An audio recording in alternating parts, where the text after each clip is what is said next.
अस्सलाम वालेकुम स्टूडेंट्स, कैसे आप लोग? उम्मीद है खैरियत से होंगे। कल मैंने आप लोगों को मजमून करवाया था खाना पीना, फूड एंड ड्रिंक। तो कल मैंने एक टॉपिक आपको करवाया था कि उसके क्या असरात पड़ते हैं फास्ट फूड के।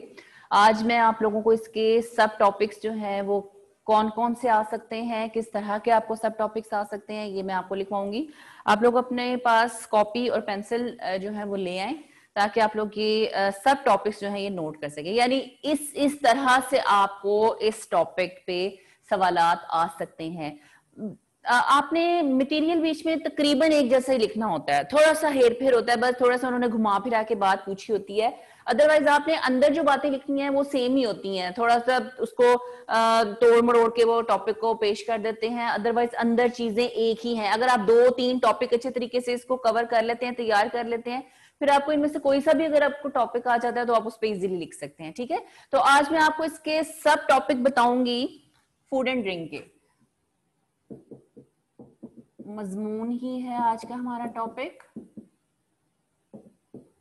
ठीक है, और इसमें मौजू है खाना पीना, यानी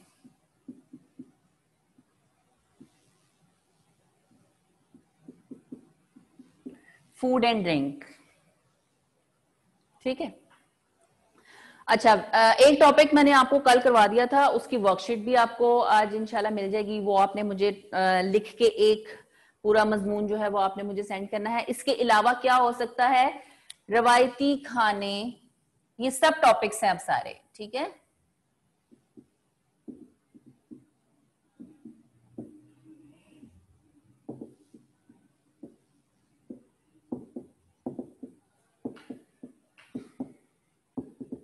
रवायती खाने मतरूक होते जा रहे हैं, यानी खत्म होते जा रहे हैं। क्यों मतरूक होते जा रहे हैं, किस क्या वजह है इसके खत्म होने की? रवायती खाने कौन से होते हैं? जो हमारे देसी खाने होते हैं, जो हमारे ट्रेडिशनल फूड होता है, जो हमारे रवायती मतलब बरसों से रवायत चली आ रही है। जैसे मैंने आपको बताया था, लस्सी वगैरह, दही, रोटियां, सालन और इस तरह की चीजें जो होती हैं, साग, टोडे, ये चीजें हमारे रवायती खाने हैं जो कि पहले यही खाए जाते थे। अब ये आहिस्ता आहिस्ता खत्म होते जा रहे हैं। तो इसमें आपने बताना है कि क्यों खत्म होते जा रहा है, इसकी वजूहात बतानी है। जाहिर है सबसे बड़ी वजह तो यही है कि अब लोगों के पास एक वक्त नहीं है बनाने का, दूसरा ये कि बहुत टाइम टेकिंग है, और तीसरा ये कि ये अब जो बाजार के खाने आ गए हैं, बर्गर वगैरह, पिज्जा वगैरह, उसमें लज्जत बना बनाया आपको मिल जाता है, कुछ आपको हील हुज्जत नहीं करनी पड़ती और आपको सब चीजें तैयार मिल जाती हैं। टेस्ट में भी जाहिर है वो उस वक्त तो आपको जुबान का चस्का आपको लग जाता है, लेकिन वो बाद के जो असरात हैं वो, तो ये आपने इसमें ये बताना है कि रवायती खाने क्यों खत्म होते जा रहे हैं। ठीक है, दूसरा इसका है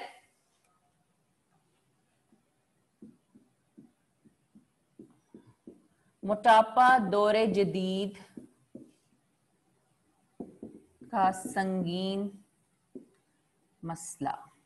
ठीक है, अब मोटापा इसमें खाने पीने से रिलेटेड आ जाएगा कि जब खाने पीने में इतदाल ना हो तो जाहिर है आप मोटापा आ जाता है। और मोटापे जो है वो आजकल आप ये देखें कि ये जो फास्ट फूड है या जो बाजार के खाने हैं, ये आप खाना शुरू करें तो आप दिनों में मोटे होते हैं। तो ये बाजारी खाने जो होते हैं, इसमें भी वही बातें आप डिस्कस करेंगे कि मोटापे की वजह क्या है, बाजार के खाने का, जाहिर है। और बाजार रवायती खाने खत्म होते जा रहे हैं, बाजार के खाने आते जा रहे हैं। तो मैंने आपको बताया था कि चीजें, आपका मटेरियल ऑलमोस्ट एक जैसा होता है, सिर्फ आपने आपका जो एक्सप्रेशन होता है कि आपने टॉपिक को साथ लेके किस तरह से चलना है, बस इसमें थोड़ा सा डिफरेंस आ जाता है। ठीक है, इसके बाद अगला टॉपिक लिखिए, घर का पका हुआ खाना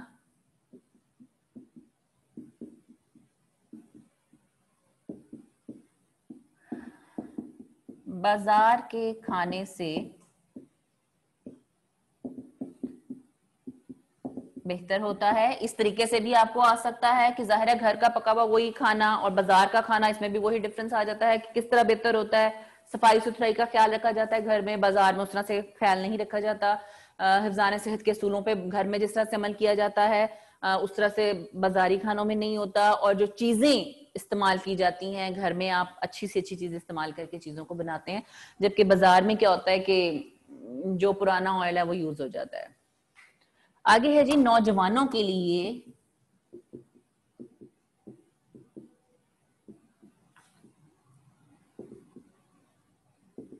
सेहत बख्श ग़िज़ा की अहमियत।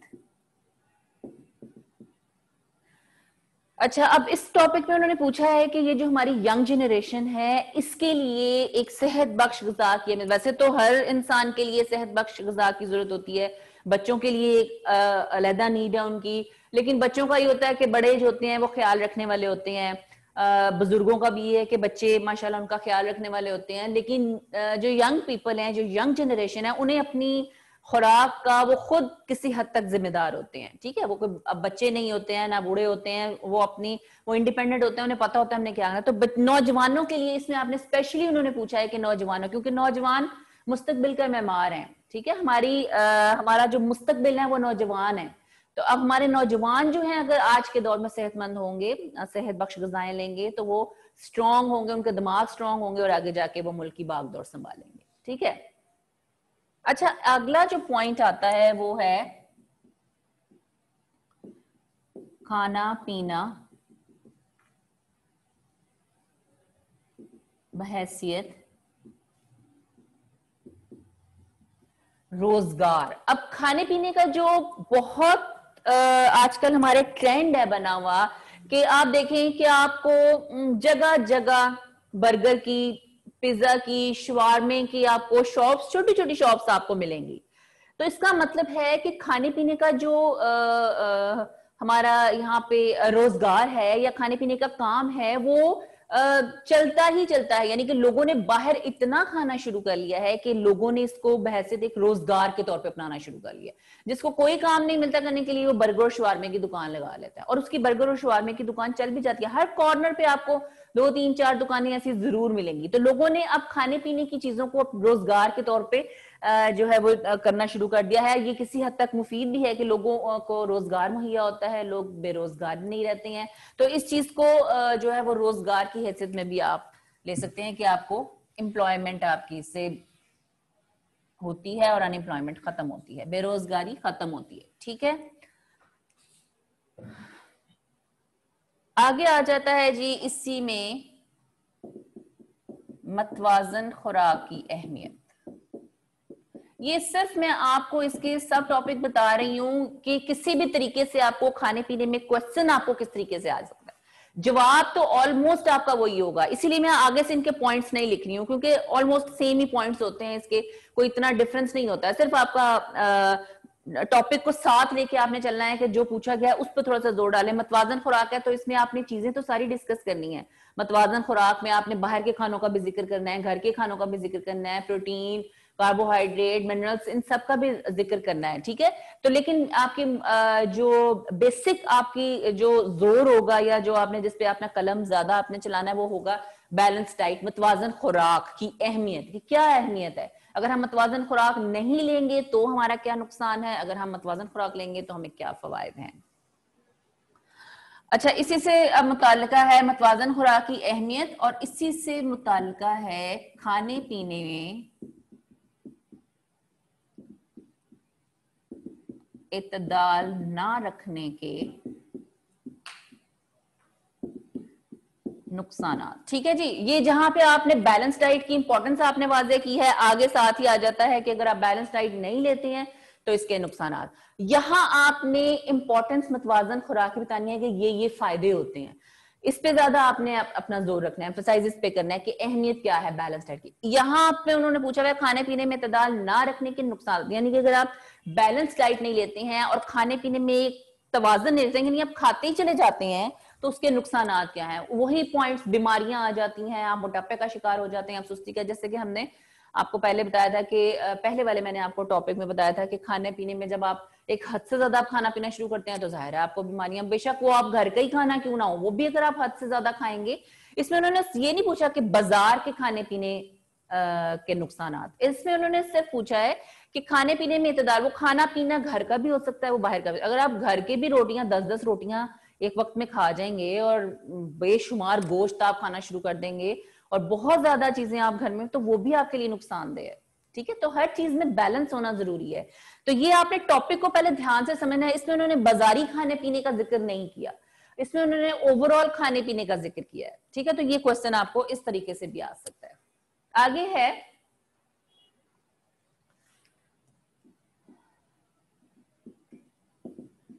देहातों के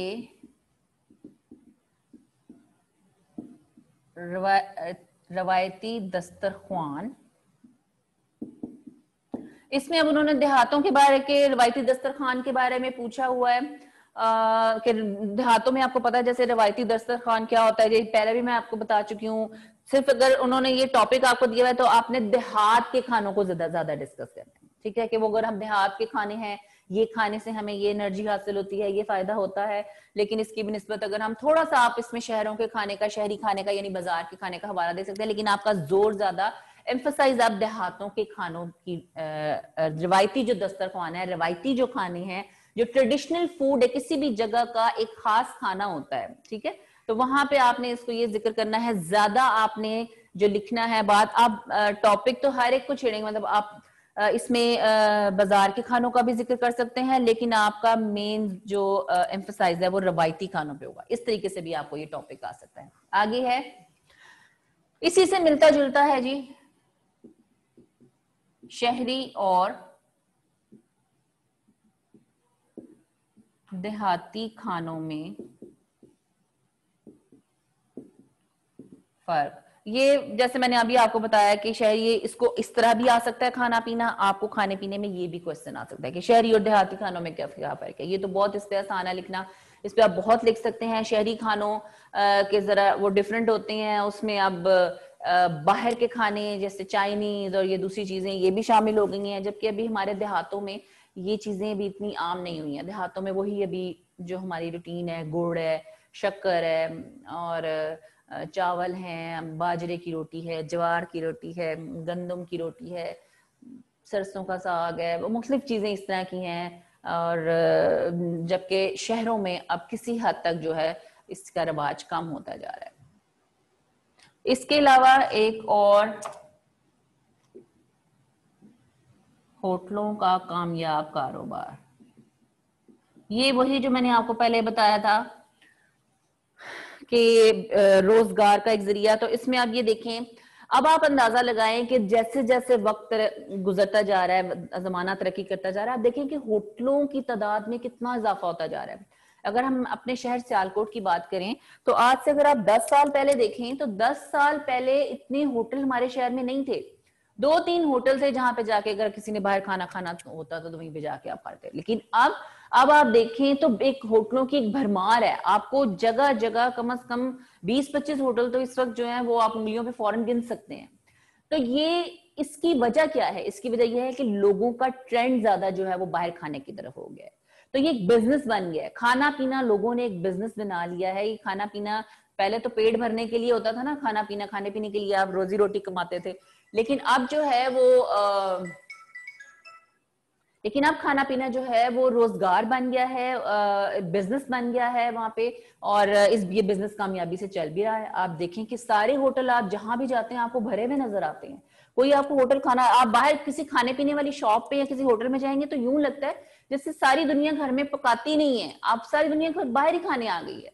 तो ये जो बिजनेस है ये अब एक कामयाब बिजनेस के तौर पे इसको तस्वर किया जाता है, कारोबार है ये। खाने पीना जो है सिर्फ पेट भरने के लिए नहीं है या जायके के लिए नहीं है, ये अब एक कारोबार बन चुका है। तो इसमें आपने ज्यादा जोर देना है कारोबारी नुक्ता नजर से, यानी खाने पीने को होटल्स के जरिए कैसे बिजनेस बनने के तौर पे इसको अपनाया गया है, कैसे इसको कारोबार के तौर पे जो है वो अपनाया गया। ठीक है, तो ये तकरीबन 10 सब टॉपिक्स थे जो कि मैंने आपको बताए हैं। तो ये आप इसको मैंने आपको पहले ही बताया कि ये एक सब टॉपिक्स हैं, इसमें अंदर मटेरियल ऑलमोस्ट एक जैसा ही आएगा। ठीक है, सिर्फ आपने 2 से 3 टॉपिक इसको अच्छे तरीके से प्रिपेयर आप कर लेंगे डिफरेंट, तो फिर आप किसी भी टॉपिक पे आपको आ जाएगा। आपको सिर्फ तरीकेकार पता होना चाहिए कि हमने इसको मजमून को कैसे अटेम्प्ट करना है। ठीक है, तो ये आज के टॉपिक्स हैं। अभी मैंने इसको डिटेल किसी की नहीं बताई, सिर्फ मैंने आपको सब टॉपिक बताए हैं। एक टॉपिक मैं आपको कल करवा चुकी हूँ, वो आपने अब इसको कॉपी पे मुझे 40 मार्क्स का जो है वो कंप्लीटली एक ऐसे मुझे लिख के दिखाना है। कल हम इंशाल्लाह एक और टॉपिक इससे रिलेटेड करेंगे, फिर आपका ये मजमून का टॉपिक जो है ये कवर हो जाएगा सारा। ठीक है, तो अपना ख्याल रखिएगा और अपनी दुआओं में याद रखिएगा, और ये काम जो है बाकायदगी से करते रहिए। अल्लाह हाफिज।